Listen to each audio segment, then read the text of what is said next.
So the first rule is neither the king nor the rook has previously moved in the game. So let's look at this situation.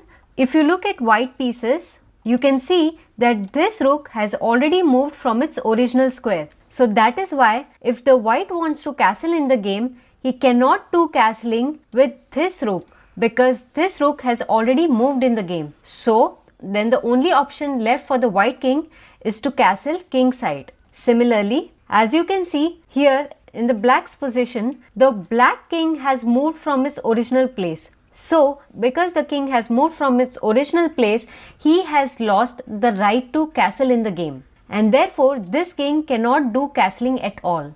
Even if it goes back to its original position, even then, now he cannot do any castling because the king has already moved once in the game, so he has lost the right to castle. Let's look at rule number 2. There are no pieces between the king and the rook. So as you can see here, there is a knight sitting here which is blocking the way of the king, and that is why white cannot do king side castling. So he will have to do queen side castling. If white wants to do king side castling, then first he will have to remove this knight from this place, and then only in the next turn he will be able to do king side castling. So let's do queen side castling for white. And now black cannot do queen side castling, and the reason is that his path is blocked by the black bishop. So right now he is eligible to do only king side castling, but black doesn't want to do king side castling. Then what should he do? Well, he should clear his path for the queen side castling.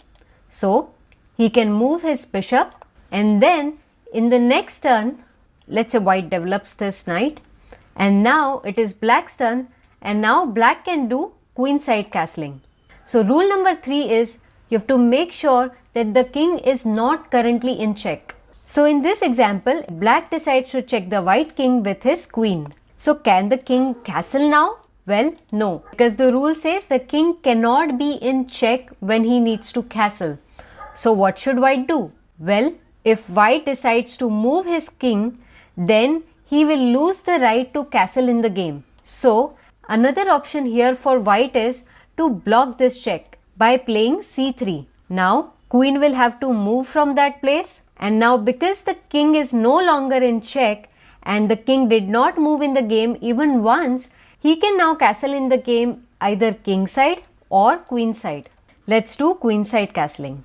Now let's look at the last rule, and that is the king does not pass through or finish on a square that is attacked by an enemy piece. So look at this example. Here it is black's turn to move, and black wants to castle his king to the queen side, but he cannot do so because when he does queen side castling, he will be passing through a square which is attacked by its enemy piece. As you can see, this dark square bishop is controlling this square, and if black decides to castle queen side, the king will have to pass through this square, and that is not allowed in the game. Just think of it as this way, as you know that the king is the most important chess piece in the game, and if you let your king pass through a square which is controlled by an enemy piece, that enemy piece can attack your king whenever your king decides to pass through that square, right? And you would lose your king in that way, correct?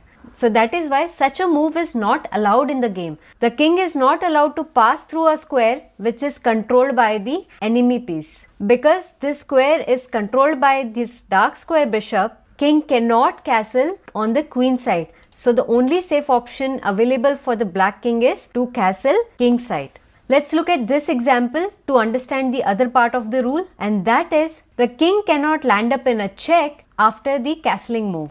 So here in this case it is white's turn to move, but if the white king decides to castle queen side, then the king would land up in a check by the black queen because this square is controlled by the black queen, and since such kind of castling would allow black queen to capture the white king, hence such a move is not allowed in the game.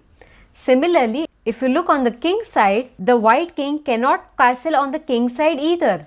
And that's because you can see that this particular square is being controlled by the black queen. So if the king castles king side, then he would land up in a check by the queen. And since such a move is not allowed, so here in this case, the white king is stuck in the center of the board and he is not able to castle either king side or the queen side.